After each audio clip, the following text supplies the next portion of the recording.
Magandang araw mga kababayan. Sa araw na ito ay mayroon po tayong mga barya sa ating harapan kung saan ito po ay ating ipapakita kung mayroon ba itong value na ngayon sa panahon natin ngayon.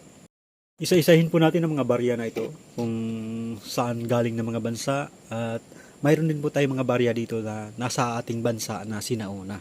Sinaunang barya dito sa Pilipinas. Bansang Korea. Ito ay mula sa Korea na bansa na barya. Ito ay 1971. Tingnan natin maigi kung tama nga babaliktad. Ayun. Year of 1971. Bank, the Bank of Korea 1971. Ayan natin dito. At ito namang isa ay saan bansa ito galing ay Hong Kong. Hong Kong na barya. Malapad ito. Ito kagandahan sa barya na ito ay talagang makapal. At halos sinlaki ng ating bansing kusintabo sa Pilipinas yung gitna.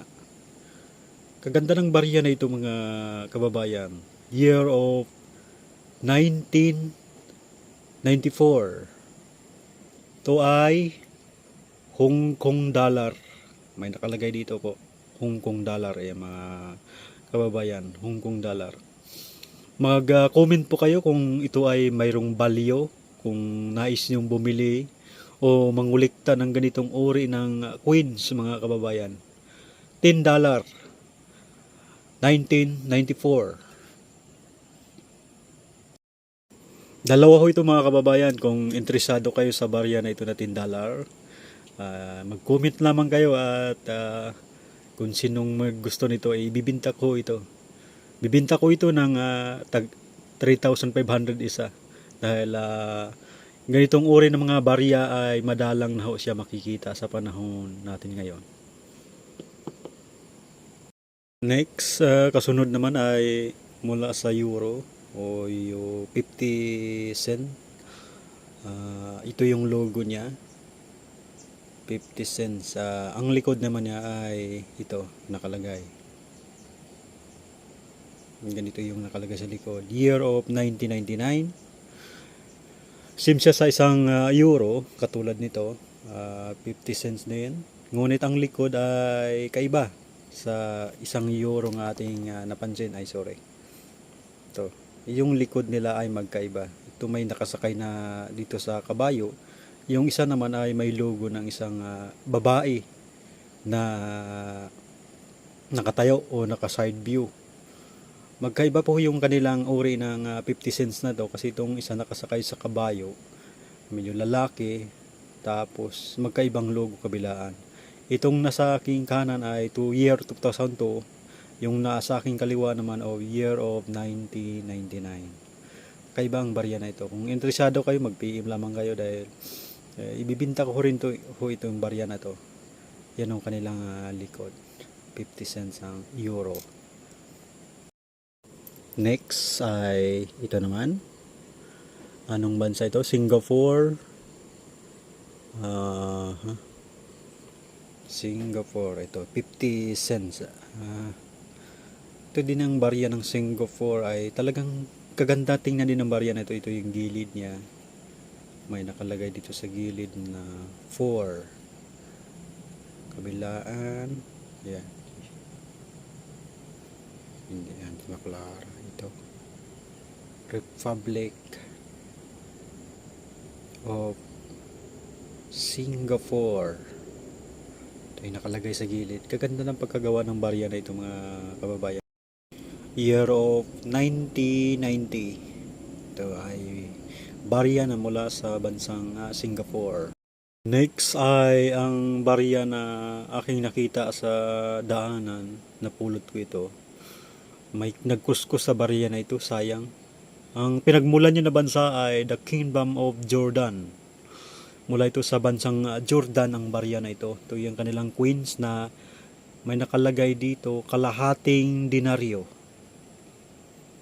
Ito pala yung kalahating dinar sa bansa nila. Sayang nga lang mga kababayan at kinuskus. Siguro hinasa ito ng gusto. Napulot ko siya sa daanan. Sayang barya na ito. Next ay mayroon dito na Liberty. Yung to. Liberty. Yan. 1967. Ito yung Liberty, barya ng Amerika, ng United States ng Amerika. Dahil sa likod naman 1992 na Liberty. Next ay dito na tayo sa ating bansa, sa ating mahal na bayang Pilipinas. Year of 2014, ang makabagong 5 piso ng Pilipinas. Madalang lang ho ito na mga barya na ginawa ng Bangko Sentral ng Pilipinas. 5 piso. May mga tao dito sa harap na ilan ba ito? Tapos mayroon na eroplano. Ang ganda ng logo. Nandito yung logo ng Bangko Sentral ng Pilipinas. At ang likod naman niya ay ganito. Republika ng Pilipinas. Nandito yung mga bayani. Bagong lipunan o bagong bayani.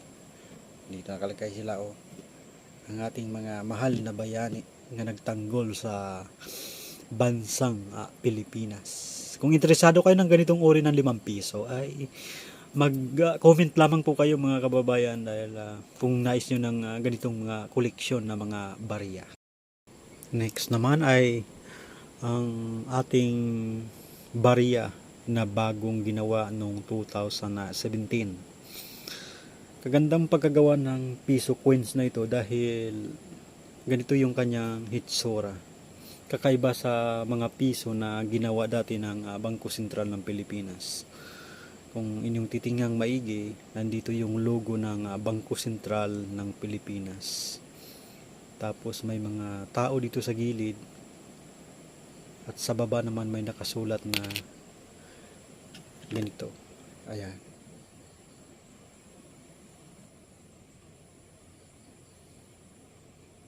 Gandang pagkagawa ng piso na ito. Dahil sa likod nandito yung araw. ASEAN 50. Philippine 2017. Ito yung naganap sa ating bansa nung panahon ng ating mahal na Rodrigo Duterte, yung ating mahal na presidente, na kung saan siya yung chairman sa ASEAN 2017. Kaganda ng uri ng barya na ito. Kung interesado kayo, mag-comment lamang kayo at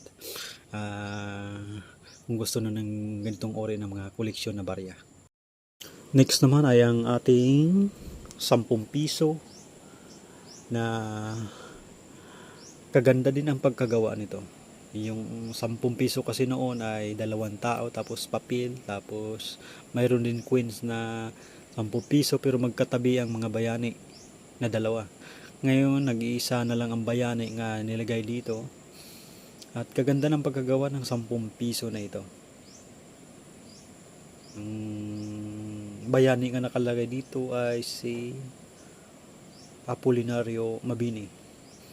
Siya po yung nakalagay sa logo. Ang likod naman nito ay ito, may nakalagay din dito na bayani. Ika 150 years na pala ito mula noong 1664 tapos hanggang 2014. Kung interesado kayo ng ganitong uri ng barya mga kababayan, mag-PM lamang kayo. Ay ang barya naman na sa ating bansa pa rin, palagay rito 25 centavos, year 1962. Tagal na ng barya na ito, 1962. Ang likod naman niya ay ganito rin nakasulat, Bank of Philippines.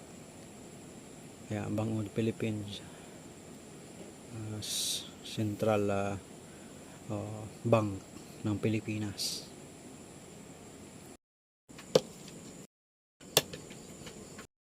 Good morning, kape sa umaga. Kape pang pagising para mawala ang antok.